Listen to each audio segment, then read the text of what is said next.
evening, merry drinkers. Welcome back.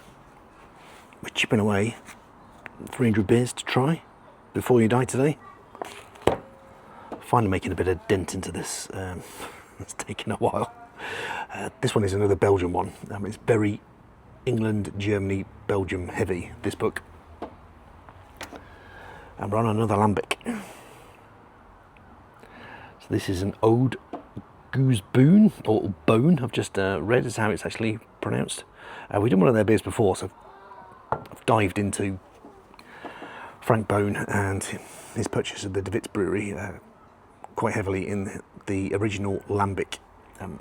This is a style of lambic beer. It's a gueuze, which means it's initially brewed as lambic and then it's had a secondary fermentation in the bottle in an air-conditioned room.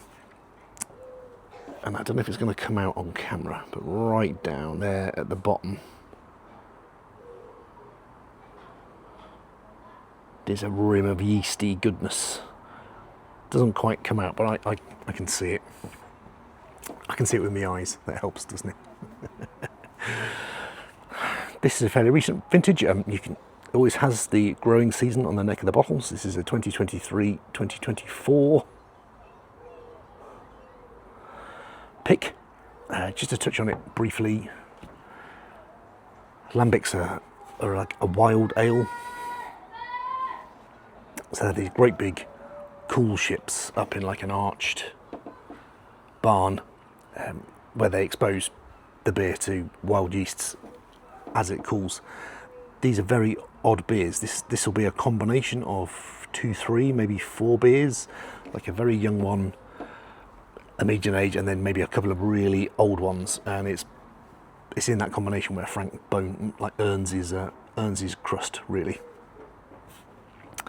It's a 375ml bottle. I got it off Trembling Madness for £4.95. It's 7%. It's best before 27th of February 2045. So I'd imagine this was bottled probably last year. I'd imagine 20 years feels like a sensible best before. It contains water, barley malt, wheat and hops. It should be stored upright and never on the side, so they want it enjoyed without all the funk at the bottom. I might follow that and pour it very, very carefully. It's 100% lambic, traditional ale, non-filtered, non-pasteurised. It's got a lovely cork and cage up on the top of it. Take this nice and carefully and see what we got.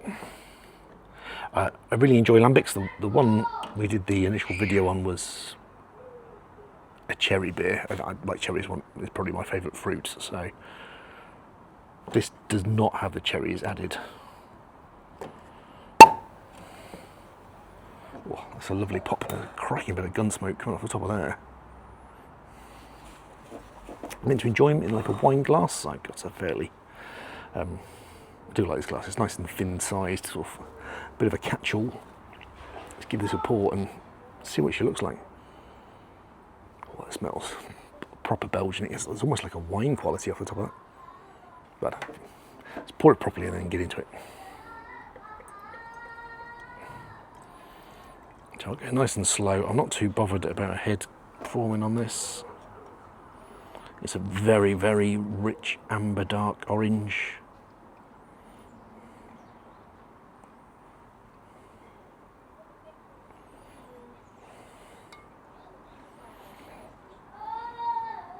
It doesn't quite come on the camera, but there's a fair old bit of sludge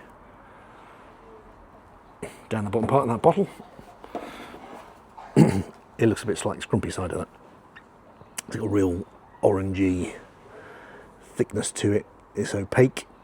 There's some very, very light bubbles going up along the side. I don't know if they're going to quite come out. No head whatsoever. Tiny bit of a colour around the edge, and some yeasty sediment that's floating around there. Even though I was quite careful, I can still see some proper scrumpy bits coming in. Looks interesting. Whoa. Right, that's got a really powerful nose.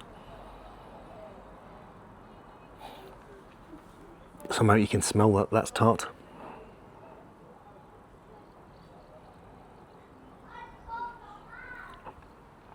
It's a deep grapefruity, pineapple type citrus.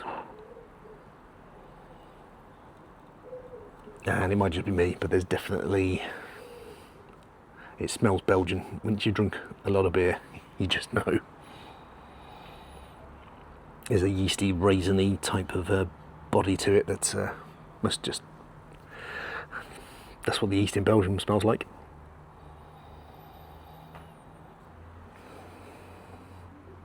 Get a bit more pineapple now it's calmed down. It's a pineapple grapefruit sharpness. And it smells like it's going to get me in the gills. Cheers, everyone.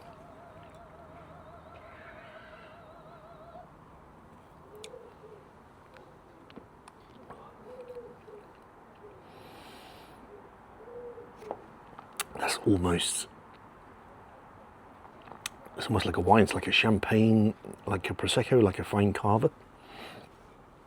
Very, very gentle bubbles on the front of your tongue that just whiz away down to the back of your mouth.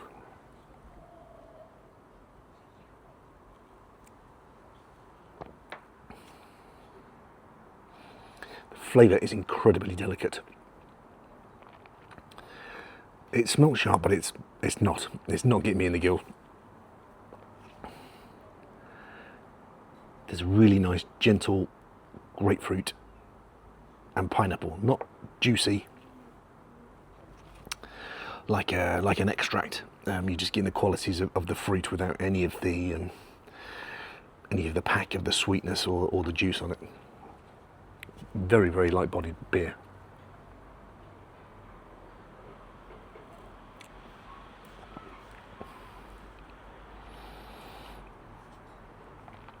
Tastes like it's meant to be appreciated. I think if you were dead thirsty and you're trying to get this down your neck very, very quickly, I think you could do, and you'd be disappointed on it. You've got to go searching for the flavours.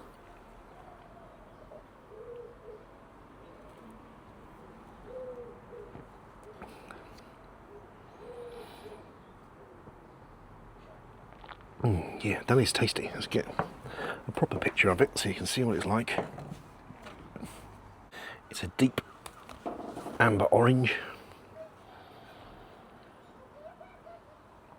It's a lot more on the nose than it is in the actual taste in your mouth.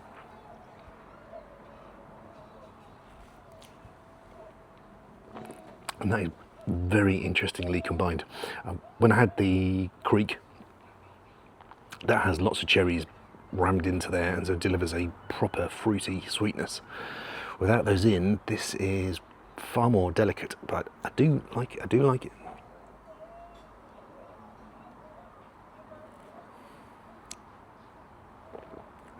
It's a very interesting beer. Let's go see let's have a look what Rog has got to say about it.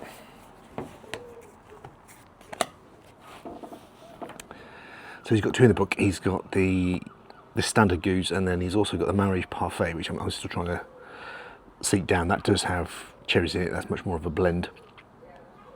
In the book it says they're both 6 in a resistance to modern brewery techniques.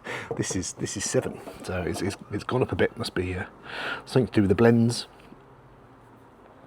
This is Frank Boon. He's got the perfect address at Fountain Street in Lambic, which is the historic centre of lambic brewing. And he came to it after running a student bar, then wholesaling beer, then blending for other producers, and then finally doing it himself. And he took over the De Witt's brewery in Lambic in 1975. So yeah, by my yardstick, he's been going a fair old distance. So if you ever visit his brewery, you'll be welcomed by wooden casks at the entrance. And the brewery inside is achingly traditional, with the open cool ship at the top of the brewery in the attic. The beers have a softness and a delicacy which makes them highly drinkable, and have less of the assertive acidity of the lambics. I definitely agree with that. This is a wonderfully gentle beer.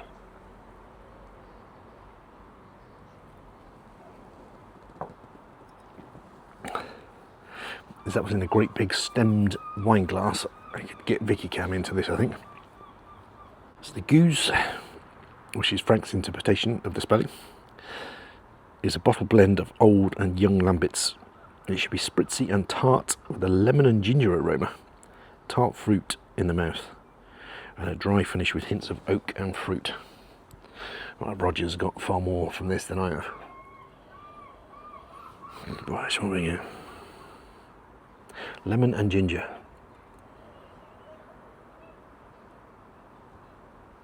No, I'm getting grapefruity pineapple.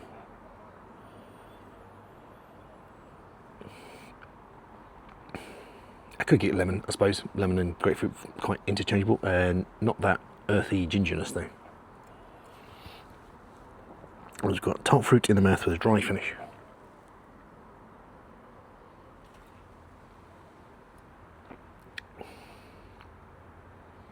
Yeah, I got very nice champagne-y prosecco type sensation in the mouth. It's got that drying finish, like a tart grape, I suppose you could call it. Belter of a beer.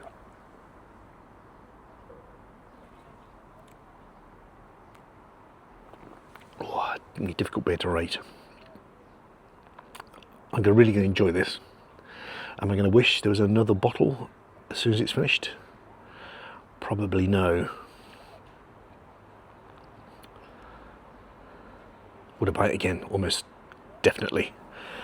If I saw it, a nice hot day, and if they had no nice wine for Vicky Camp, I would definitely wouldn't hesitate to pick one of this up. I think she'd really like it. So I'm going to go. I mean, entirely personal scores.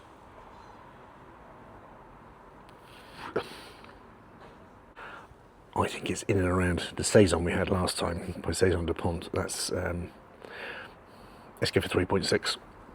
It surprised me. That's higher than I thought it was going to be. It's ever so delicate, so it's not punching you in the mouth with flavour, but it's a very, very enjoyable drink. I can definitely see why this is in this book. I've never had something quite like it.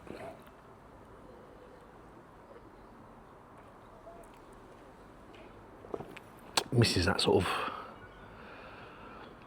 if you're an IPA drinker, you might not have enough juice. If you're a lager drinker, it's not going to be sweet enough. If you're a bitter drinker, it's going to like a bit of malt.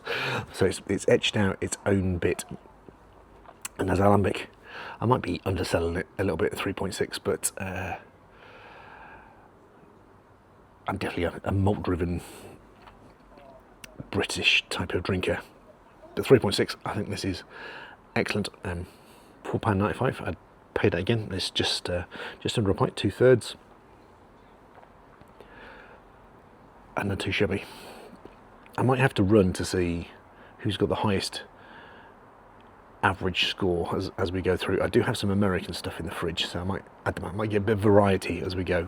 I am building my way up to pills, so we can get some Czech stuff in here, but yeah, the Belgian stuff will keep on delivering to the Geuze Boon rather. Cheers.